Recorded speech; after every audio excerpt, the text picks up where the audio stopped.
কিস্তিখোর নাফরমান সুখে নাই।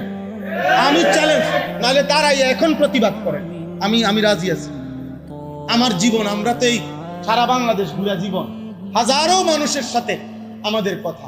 সুদখুরের সুখ হয় না, ঘুষখুরের সুখ হয় না, কিস্তিখুরের সুখ হয় না, চরিত্রহীন যুবকের সুখ হয় না, এ হায়া নারী, বেপর্দা নারী, খোদার কসম তার 1 সেকেন্ডের সুখ হয় না। এ দুনিয়া ভোগ করে কতক্ষণ, এরপরে সিটিয়া পড়ে থাকে। পৃথিবী স্মরণ করে না, হৃদয়ের তৃপ্তি আসে না। একটা সময় দিন শেষে, হায়াত শেষে দেখে পুতেও পছন্দ করে না, জিও পছন্দ করে না, পুতের বউও পছন্দ করে না, সংসারের কেউ দেখতে পারে না। অথচ এদের জন্যই হারাম খাইছে, অথচ এদের জন্যই মিথ্যা বলছে, এদের জন্যই ওজনে কম দিছে।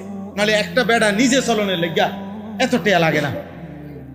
এই বউ বাচ্চা সংসারের কথা ভাই এত মিথ্যা কথা বলছে। আজ তারাই চেনে, আজ তারাই চেনে। আমি এই কিছুদিন আগে এক ভদ্রলোক, উনার 3 ছেলে, 2 ছেলে ইউরোপ থাকে, 1 ছেলে ঢাকা শহরে থাকে। একটা অনুষ্ঠানে আমার পাশে বসছে, খুব বুঝাইতেছে মানুষের, হ্যাঁ 3 ছেলের এক এক গুণাগুণ, ছেলেদের এই আছে সেই আছে।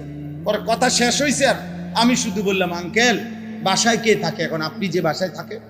আমরা বুড়া বুড়ি দুজন, বাতরান দেখে কাজের একটা লোক রাখছে 5,000 টাকা দিয়ে। একজন কাজের বদিল্লা রাখছে, ওই বাতরাইন যাবে। কীর্তেন শুনেন মানুষের, এগুলো শুনেন কীর্তেন,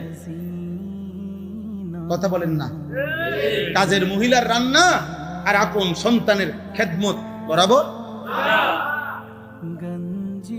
এটা শুনাইয়া লাভ কি?